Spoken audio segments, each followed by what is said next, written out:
The air in the rooftop ballroom of the Obsidian Tower was thick with the scent of $200 a bottle champagne, and the kind of perfume that cost more than a month of my rent. It was my daughter Clara's baby shower. 60 women in silk dresses sat on velvet chairs, their laughter tinkling like the fine crystal in their hands. I stood in the corner, my palms still rough from a 12-hour shift at the convenience store. I had spent 9 months on my gift. Every night. After standing behind a register for minimum wage, I sat at my kitchen table and hand-stitched a heritage quilt. Every square was a piece of our history, the flannel from the shirt David wore the day she was born, the silk from her first dance recital, even the cotton from the apron I wore when I opened my first side business 20 years ago. When it was finally my turn, I handed her the box, wrapped in simple brown paper. Clara opened it, her manicured fingers grazing the fabric. She looked at her mother-in-law, Beatrice, who was wearing a diamond necklace that caught the light like a predator's eyes. Clara laughed. Not a warm laugh, but a sharp, embarrassed sound. "Mom," she said, glancing at the designer gift pile. "We registered at Lux Nursery. This is a bit shabby chic, don't you think? It doesn't really fit the aesthetic of the nursery Julian built." Her husband, Julian Vane, a high-flying VP of asset management at an insurance asset management firm, stepped forward. He took the quilt from her hands and dropped it on the gift table, right on top of a discarded pile of wrapping paper. It sat there, like a used napkin. "Your mother's a night shift cashier." "Babe," Julian said, his voice loud enough for the entire ballroom to hear. He flashed a grin at his colleagues from the firm. "What did you expect? A savings bond? Be glad she didn't bring a pack of cigarettes from the store." The laughter that followed was polite, filtered through the arrogance of people who believe wealth is a personality trait. I didn't say a word. I walked to the table, picked up my quilt, and folded it with the same care I used when I protected Clara 20 years ago. I put it back in the box and walked out. "Mom, don't be so sensitive," Clara called after me. But she didn't stand up. The next morning, I didn't go to the convenience store. I drove to a glass and steel building in Midtown Manhattan. When the senior partner of the city's most prestigious law firm saw the property deeds and offshore account numbers I laid on his desk, he put down his coffee and whispered to his secretary, "Mr. Harmon, you need to come out here now. Our silent founder has finally decided to speak." The world saw a woman in a blue vest with a name tag that read Sarah. They saw someone who counted change for teenagers and mopped up spilled soda at 2 a.m. They saw a low-level worker. What they didn't see was that I owned the ground they were standing on. My husband David and I started in a one-bedroom apartment in Queens in the late 90s. We were both programmers, the kind of people who saw the world in logic gates and algorithms. We built a proprietary data clearing system that eventually became the backbone of 3 major insurance conglomerates. When David passed away, I sold the majority stake, but I kept the patents. I funneled that money into real estate, not flashy hotels, but essential structures, medical plazas, warehouse hubs, and affordable housing. By 2026, my portfolio, held under SM Legacy Holdings, was worth roughly $180 million. So why was I a cashier at a convenience store? Because David and I believe that the moment you lose touch with the people who keep the world running, you lose your soul. I worked that register to remind myself of the value of an hour's work. I worked it to observe the world. And I never told Clara. I wanted her to be a woman of character, not a woman of inheritance. I raised her in a modest Brooklyn apartment, telling her I worked in maintenance. I was wrong. Instead of learning the value of hard work, Clara developed a deep, burning shame. She saw my blue vest as a badge of failure. She wanted the life of the people on the 50th floor. And she found it in Julian Vane. Julian was a VP of asset management. He lived in a house that cost $3.5 million, drove a sports car, and wore a watch that could fund a school. I'd been watching him for 3 years. The math never added up.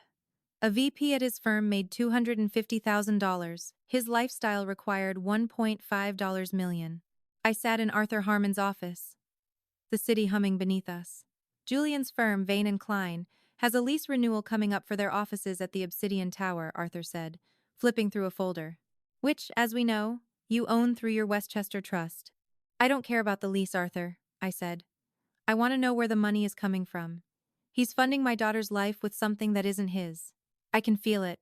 You were right to be suspicious, Sarah, Arthur replied. He signaled to a woman in the corner, Catherine, a forensic investigator I'd hired months ago. Julian isn't just a manager, Catherine said, placing a spreadsheet in front of me. He's a scavenger. He's been running a premium diversion scheme. He collects insurance premiums from small business owners, and he funnels them into a private brokerage account. He's diverted $2.8 million in the last 2 years. That's how he's been covering the gap, funding that $1.5 million lifestyle and plugging the holes before anyone notices. My stomach turned. Whose money is it? It's not the big fish, Catherine whispered. He's targeting the small cap accounts. Plumbers, independent grocers, owners of small convenience stores. People who work 18 hours a day and trust that their broker is looking out for them. If one of their buildings burns down tomorrow, they'll find out they have no insurance. They'll lose everything. I thought of Mr. Henderson, a regular at my store. He was 70, owned a small florist shop, and paid his insurance every month. He was on Julian's list. I felt a cold, calculated anger. Julian was a predator who was robbing the very people I stood beside every night at the register. He thinks I'm a mouse, I said to the room. It's time to show him who actually built the cage. I spent the next 14 days, moving like a shadow through my own life. I showed up for my shift at exactly 6 p.m. I smiled at the customers. I counted change. And I mopped the floors until they reflected the fluorescent lights of the convenience store. But every night, at exactly 3 a.m., while the city slept, I was in the back room. The blue light of my laptop reflected in my eyes as I used my old programming skills to trace the digital breadcrumbs Julian had left behind. Julian was playing with fire, and he had no idea I was the one who designed the flame. He used ghost servers and encrypted wallets, thinking he was untraceable. But I was the one who wrote the encryption standards his firm used. I didn't just find the $2.8 million he diverted from the legacy accounts. I found the strategic master plan. Julian was planning to declare the firm insolvent next month, walk away with the stolen cash, and leave my daughter Clara to face the legal fallout. He had convinced her to sign as a silent partner on his shell companies, effectively making her his human shield. He wasn't just stealing, he was setting her up to take the fall, if the feds ever knocked. Have you ever been underestimated because of your job title? Have you ever had a Julian in your life who treated you like background noise? Drop a comment below with the word UNSTOPABLE if you've ever had to prove people wrong. I read every single story you share. I called Julian's office, but I didn't call as Sarah the cashier. I called as the authorized representative of SM Legacy Holdings. I told his secretary that the owner of the Obsidian Tower, a building he occupied but had never seen the deed to, wanted to meet with him personally to discuss executive benefits and a potential partnership. Julian, eager to impress a billionaire owner he'd only heard rumors about, jumped at the chance. The meeting was set for Friday evening at my penthouse. The very penthouse where he'd just tossed my handmade quilt on the floor like a used napkin. If you're enjoying this story of a mother's strategic revenge, make sure to hit that like button. It helps our stories reach more people who need to see justice served. And if you're new here, subscribe and turn on notifications. You don't want to miss how this janitor dismantles an empire. Friday arrived, and I didn't wear my blue vest. I wore a tailored suit made of Italian wool, the same fabric I'd used for one of the squares on Clara's quilt. I had my hair done, my eyes sharp. I looked like the woman David always knew I was the architect behind the curtain. Julian arrived first, looking like $1 million in a suit bought with stolen money. He was carrying a bottle of wine that probably cost more than the monthly pension of the people he was robbing. He didn't recognize me. Why would he? He'd never actually looked at the woman behind the register. To him, the help was just background noise, a ghost in a blue uniform. Hello. Julian, I said, standing by the floor-to-ceiling window overlooking the city. He froze. He looked at me, then at the room, then back at me. His brain was struggling to reconcile the lunch lady with the woman standing in a $30 million penthouse. Sarah, he stammered, what are you? Are you the housekeeper? Sit down, Julian, I said. We have a lot to discuss. And don't bother with the wine. I don't drink with thieves. Julian didn't sit. Instead, he stayed standing, looming over me with that same sharp, arrogant laugh he'd used at the baby shower. Is this some kind of joke? He sneered, looking around the $30 million penthouse, as if looking for a punchline. Clara, Clara, are you here? Your mother is having some kind of mental breakdown in the middle of this room. Clara stepped into the light from the side door, and she looked like a shadow of herself. She was 8 months pregnant, exhausted, and her eyes were bloodshot from days of crying. Mom? She whispered, her voice barely a thread. What is this? How are you even here? I own the building, Clara, I said, my voice as steady as the foundation of the obsidian tower itself. I own the firm Julian works for, and right now. I own the evidence that is going to put him in a federal prison for the next 20 years. I didn't just pass him the folder. I threw it. It hit the marble coffee table with a heavy, final thud. Read it, Julian. Page 12 is my personal favorite. That's where you used my daughter's social security number to open a shadow account in the Cayman Islands. The same account you've been using to fund your sports car and your designer watches while Mr. Godin, Henderson from my store, a man who has worked 70 years, is wondering how he's going to pay for his wife's life-saving surgery because the insurances you sold him isn't real. Julian's face didn't just go pale. It turned a sickly, bruised gray. He lunged for the folder, his hands shaking so violently the papers rattled. You're crazy, he hissed. But the arrogance was gone, replaced by raw, jagged fear. No, I said, standing tall against the skyline. It's strategic revenge. I've spent 3 years behind that register, Julian, watching you. I saw you come in at 1:00 a.m. after your gala events, smelling like stolen luxury. I watched you treat the homeless man at the door like he was dirt under your shoe. I watched you belittle my daughter until she thought she was nothing without your money. And while you were busy being important, I was busy being the owner of every digital record you ever touched. I wrote the code, Julian. I built the cage. Clara's gaze shifted from the papers to the man she thought was her protector. Julian? Is this true? Did you use my name to steal from those people? I did it for us, Clara, he shouted, pointing at me with pure venom. So you could have the life you deserved. So you didn't have to end up like her, a pathetic cashier in a blue vest. You mean a woman who actually owns her life? I asked, taking a step toward him. A woman who doesn't have to steal from retired teachers just to feel big? This is the moment where the golden boy finally realizes he's been playing checkers while Sarah was playing 4D chess. If you love a true pro-revenge story, remember to hit the subscribe button. We are reaching the finale where justice is served. I didn't wait for him to respond. I picked up my phone and hit one button. Agent Rivera, you can come in now. The elevator dings, the sound echoing like a death knell in the quiet room. The doors slid open, and 4 federal agents stepped out, their badges catching the light. Julian tried to run, lunging toward the service exit. But my private security team was already there, blocking the door like a wall of stone.